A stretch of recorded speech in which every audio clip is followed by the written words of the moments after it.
Senhoras e senhores, nós passaremos agora à exposição da doutora Elma Mendonça, mas estamos fazendo uma alteração na programação desta manhã. Consta, logo depois da doutora Elma, a exposição da doutora Samara de Almeida. Nós vamos transferir a exposição da doutora Samara para o início da tarde, dando continuidade a este painel, dado o adiantado da hora. Portanto, com a palavra a doutora Elma Mendonça Tourinho.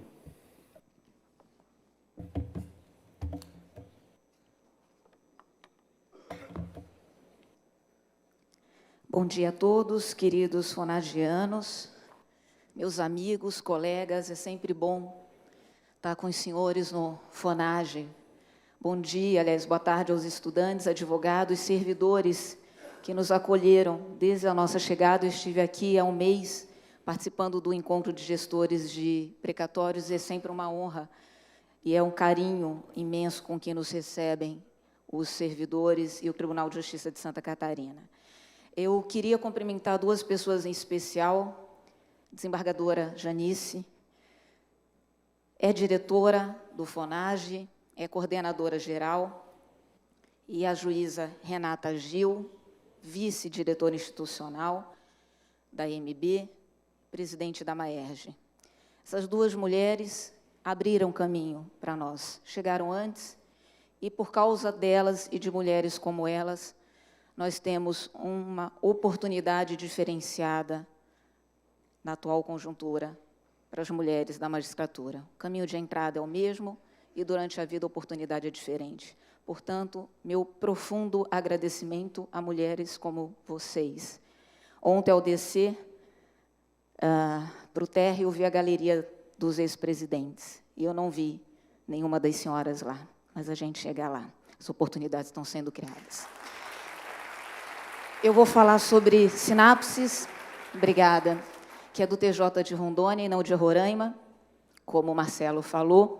E eu queria começar, Marcelo, pelo vídeo do Schwarzenegger. Me perdoe os estudantes que não assistiram Exterminador do Futuro, ou De Volta para o Futuro, que é um filme da nossa época, dos que têm mais de 40. Pode colocá-lo, ele é bem curtinho. Você não vai precisar de roupa nenhuma.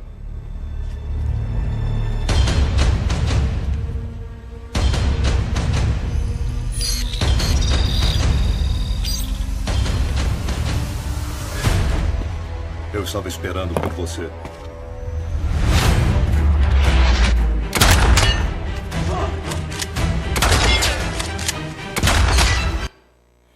Bom, é isso que nós esperamos da inteligência artificial.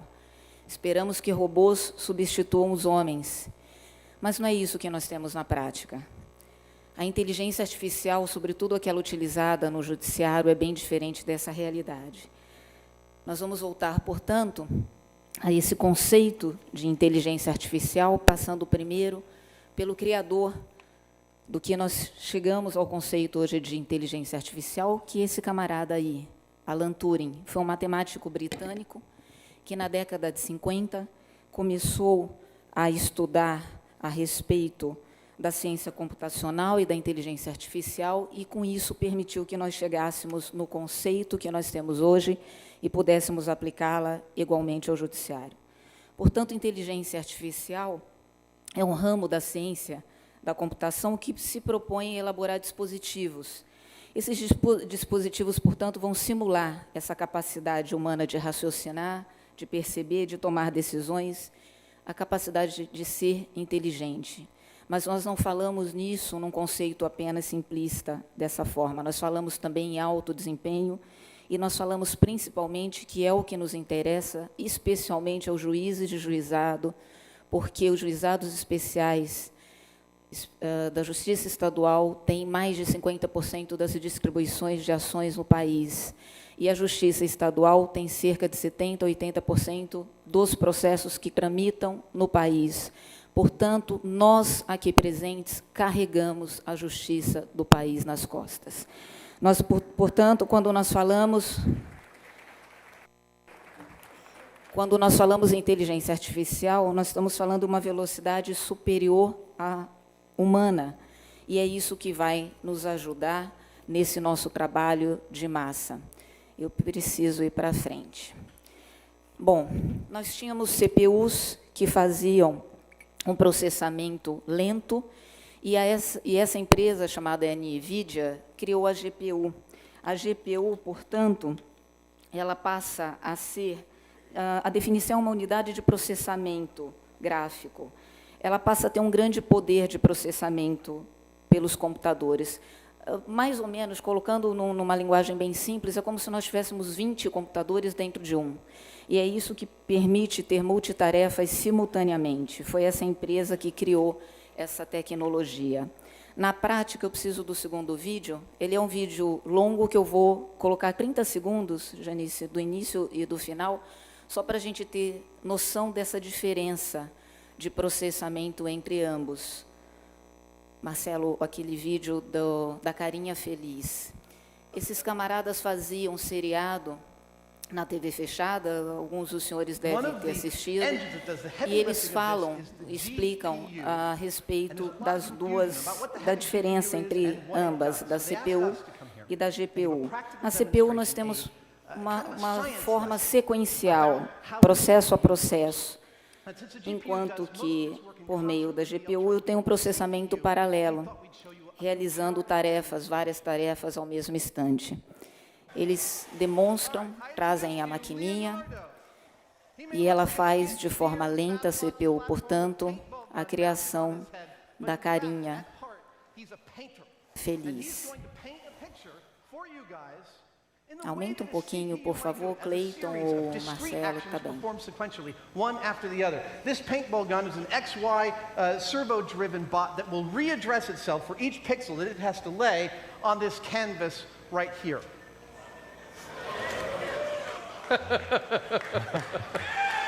3, 2, 1.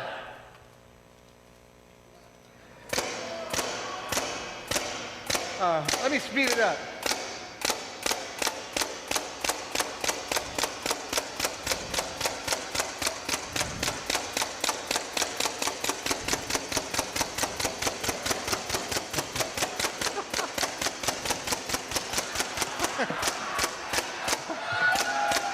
Esse era o processamento feito por uma CPU. Agora nós vamos para o final, porque é um vídeo de 3 minutos, eles explicam toda a parte técnica, que não nos interessa, especialmente pelo curto tempo, e fazem a demonstração da atuação de uma GPU.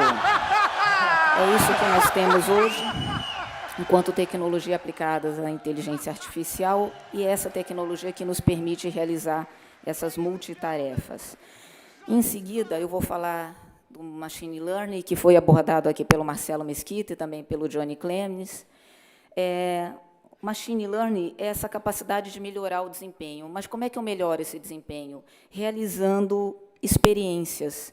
Portanto, toda vez que eu alimento um banco de dados e eu acumulo essas experiências, eu diminuo, e aí entra o conceito que nós não vamos abordar aqui, essa questão ética, mas eu diminuo a possibilidade de equívocos, de erros, por meio dessa ferramenta também aplicável à inteligência artificial. Quando eu falo de inteligência artificial, eu posso dividi-la em inteligência artificial fraca ou forte. A forte prevê essa autoconsciência, ou falamos em inteligência artificial como autoconsciente. Mas a inteligência artificial fraca, ela não decide nada sozinha, ela não evolui sozinha, ela depende, portanto, desse treinamento, de como pensar e como agir. E isso é feito por meio de algoritmos, que são representações de equações matemáticas, na forma de um código que é estabelecido para o nosso computador. A tecnologia, só para que vocês saibam, é utilizado um API que é mais ou menos semelhante a um web service. Por que a gente utiliza no judiciário com maior segurança e com maior controle a inteligência artificial fraca? Exatamente porque ela vai depender sempre de um comando de um humano para validar aquilo que ela indicou para você como caminho. Eu coloquei no grupo do FONAGE a legislação que o Marcelo citou, a questão francesa. Lá existe uma proibição da divulgação dos dados e se discute a alimentação desse banco de dados. Portanto, se eu alimento de maneira equivocada, de modo a induzir uma parametrização, isso vai fazer com que a inteligência cometa equívocos. A alimentação do banco de dados, portanto, é de suma importância, e lá no aspecto ético, que nós não vamos entrar, tem que ser discutido, sim, a responsabilidade de quem vai responder por isso. Portanto, as etapas são criar um modelo, que seria um código, treinar esse modelo, e isso foi feito no Tribunal de Justiça de Rondônia, manualmente, de forma artesanal, analisando centenas, milhares de documentos. Por isso que nós temos que ter pessoas da área jurídica, são elas que vão analisar o negócio, são elas que vão dar a segurança para que nós possamos usar esses sistemas. E isso me preocupa, porque existem comissões e comitês sendo criados no país sem a presença de magistrados. Nós devemos fazer parte desse negócio, porque nós faremos essa análise de uma maneira mais criteriosa. Depois dessa análise dos exemplos, nós apuramos a acurácia, e se nós temos mais de 70% de percentual, aí é considerado um percentual bom, nós colocamos em produção. Portanto, essa seria a diferença, que eu vou pular alguns slides, que fala disso, da fraca e da forte. Nós chegamos na inteligência artificial do TJ de Rondônia. Ela é uma ferramenta, portanto, que utiliza essa inteligência artificial, os sinapses são, na verdade, essa ferramenta, para automação de tarefas repetitivas, podendo ser aplicada em qualquer área. Aqui eu não quero gerar nenhum desconforto para o CNJ, mas quero ressaltar o trabalho do TJRO, por meio da sua tecnologia de informação, em desenvolver um sistema compatível com qualquer outro sistema e não vinculado apenas à área jurídica. Portanto, se o executivo de qualquer estado quiser utilizar os sinapses, eles poderão fazê-lo em qualquer outra área, administrativa, fiscal, etc. E a compatibilidade do sistema era importante porque nós temos, lá em Rondônia, por exemplo, diversos sistemas sendo utilizados, Projude, SAP, primeiro, segundo grau, PJE, etc. Nós não poderíamos ter um sistema, portanto, que não possibilitasse essa comunicação entre eles. No momento que nós assinamos o convênio, que eu vou mencionar ao final, com o CNJ, porque o CNJ se interessou, é o primeiro sistema de inteligência artificial do país, por meio desse termo de cooperação assinado, o CNJ o levou para o PJE. Portanto, quem quiser utilizar os sinapses, em tese, deverão fazê-lo por meio do PJE, mas é um sistema compatível com qualquer outro, daí a importância do trabalho da nossa tecnologia da informação. A gente fala, na verdade, o termo técnico é sem acoplamento, internalização em qualquer outro sistema.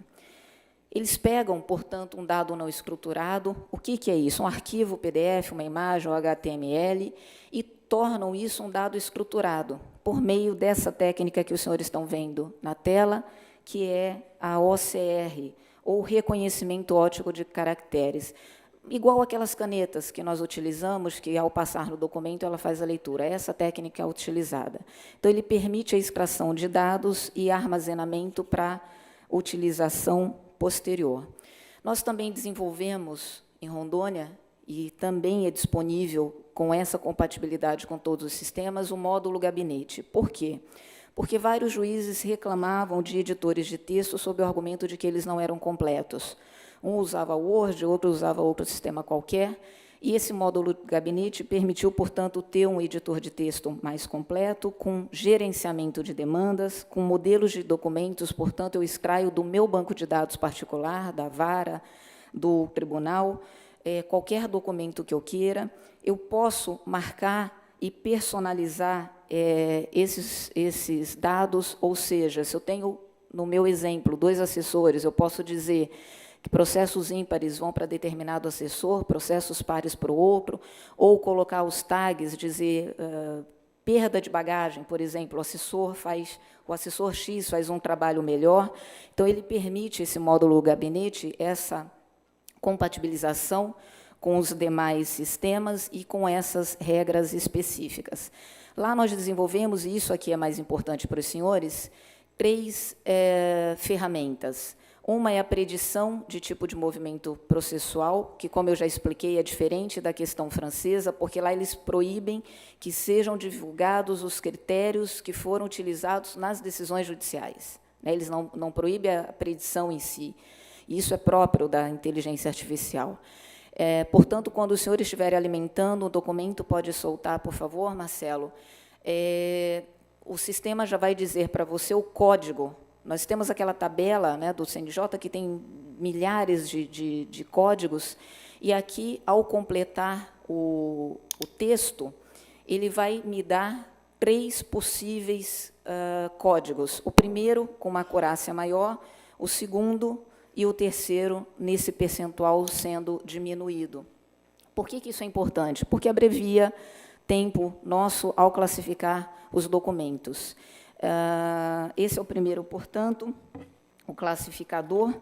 O segundo, vai para o finalzinho, Marcelo, só para a gente mostrar lá como ele indica. Está aí. E, estatisticamente, nós não temos como gerar um percentual absoluto, por isso que ele sempre vai indicar 3, o maior com maior probabilidade e assim sucessivamente.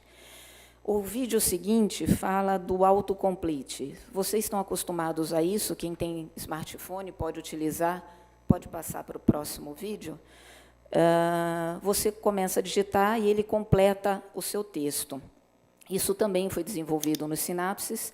Nós, ao começarmos a digitar o documento e pressionar Ctrl mais espaço, nós temos a sugestão de documento, que ali eu tenho 2 especificidades. Eu vou ter número de palavras e eu vou ter um classificador que é semelhante à natureza jurídica da ação. Então, eu posso colocar 3 palavras, mas eu poderia colocar 10, por exemplo, e ele vai sugerir os textos a serem utilizados. Vai para o finalzinho também, aí. Tem as palavras e os classificadores.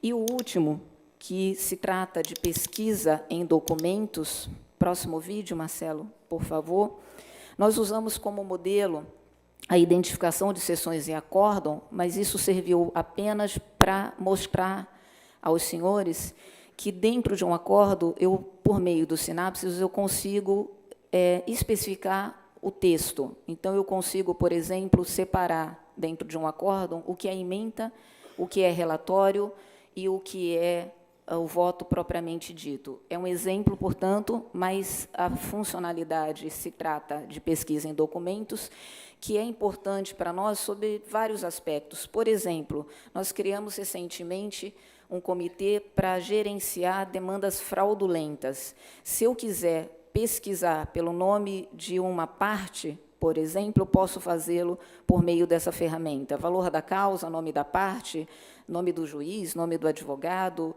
o acórdão, o que eu quiser fazer nessa funcionalidade, nessa ferramenta, eu consigo obtê-lo. Então, essas 3 seriam as principais. O cenário, eu vou para frente. O cenário ideal para aplicação da inteligência artificial, portanto, se refere a perguntas objetivas, tarefas repetitivas, menor necessidade de pensamento, maior exemplos de tarefas. Essa utilização da inteligência artificial nos permite, portanto, evitar ficar trabalhando nas tarefas repetitivas e direcionar o nosso trabalho para aquilo que é mais complexo, para aquilo que é mais importante.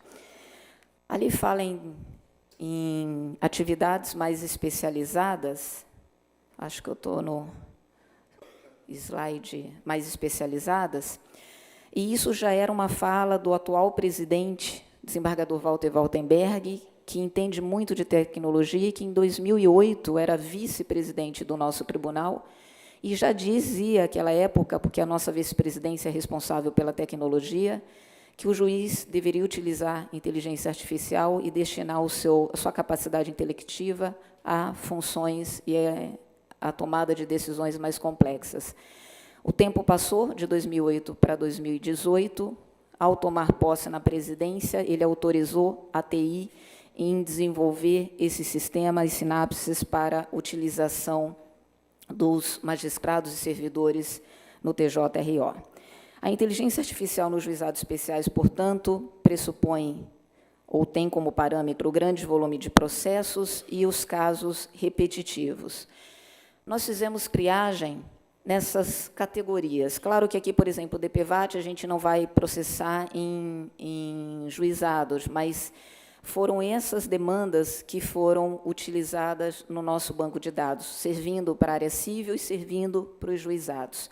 E o importante mencionar desse slide é que tudo que se refere a cada um desses assuntos possui amplitude máxima possível. Então, quando eu falo, por exemplo, de companhia aérea, eu abarco perda de bagagem, cancelamento de voo, overbooking, etc. A única observação que eu devo fazê-lo aqui é que fornecimento de energia e fornecimento de água, eu tenho empresas específicas no Estado. Às vezes, elas atuam em mais de um Estado, mas normalmente são diferentes. Vocês não precisariam criar um sistema para isso, bastaria alimentar o banco de dados com o dado específico das empresas dos senhores e vocês poderiam utilizar para esses dois assuntos também. Eu vou pular esses slides, porque já disseram que meu tempo esgotou, mas para vocês terem ideia da diferença de aplicação das sinapses da inteligência artificial para análise humana. Aqui eu vou finalizar, tá, Janice? Nós tivemos, pelo CNJ, 227 mil casos em Rondônia no ano de 2017. Eu fiz uma conta matemática e toda a minha apresentação vai ficar à disposição dos senhores, se quiserem depois consultar. Nós transformamos esses processos, fizemos uma média de análise, 2 minutos por servidor para folhear o processo, para analisar o processo, 50 segundos para fazer os cliques dentro do sistema, portanto, 2 minutos e 50. Transformamos esses minutos em segundos, em minutos em horas, em ano, e chegamos à conta de que seriam necessários, para análise de todos esses processos, apenas a primeira triagem de 30 servidores, se eu quisesse fazer isso em 1 ano. Porque, quando eu considero ali a minha conta, eu tenho 11 meses por ano, já que o funcionário tira 1 mês de férias. E isso vamos desconsiderar nos 2 minutos e 50, WhatsApp, etc., etc., etc. Portanto, nós chegamos em 6 servidores para análise num ano, ou 30, se nós tivermos 5 triagens, que é a média de triagem em cada processo. Mas, para analisar uma única vez, a triagem inicial, nós precisaríamos de 30 servidores para fazer em um ano. As sinapses permitem que nós façamos isso em apenas alguns minutos. Portanto, eu tenho uma economia não só de força humana, mas de tempo e de aplicação segura, já que nós temos essa inteligência com absoluto controle, sem permitir que nós percamos tempo com essas tarefas repetitivas. Ao final da minha apresentação, tem o convênio que foi assinado com o TJRO, do convênio junto ao CNJ, o juiz responsável, doutor Braulio, tem o telefone dele. Os senhores poderão pedir que os seus tribunais façam adesão ao convênio e possam, portanto, utilizar. Eu gostaria que vocês pedissem também aos tribunais dos senhores que nós pudéssemos trabalhar em conjunto, porque se cada um dos seus tribunais desenvolver ferramentas para que nós tenhamos esse número de ferramentas dentro do sistema aumentado, nós multiplicaríamos aí 27 unidades federativas por pelo menos 3 funcionalidades, nós teríamos 81 ferramentas servindo para o país inteiro, já que, por meio do convênio, poderíamos estender aos outros estados. Senhores, eu estou com 2 servidores, o diretor da minha TI, que está naquela Expojude, a feira em informática que está tendo em tecnologia e inovação em Brasília, e também um dos criadores desse sistema em Porto Velho. Os 2 estão em videoconferência, nós fazemos muitas videoconferências em Rondônia, os 2 estão comigo em tempo real. Se os senhores quiserem fazer alguma pergunta, já que teoricamente não será aberto para perguntas, nós podemos fazê-lo por meio da sala própria aqui, já que eles estão à disposição, e para esses servidores que também carregam o piano, que são responsáveis por um grande trabalho que nós fazemos dentro do Judiciário, Fabiano e Felipe, na pessoa de vocês dois, eu agradeço imensamente o trabalho da tecnologia de informação do Judiciário de Rondônia. Meu muito obrigado, e eu peço aos senhores colegas e aos demais que aplaudam a eles. Obrigada.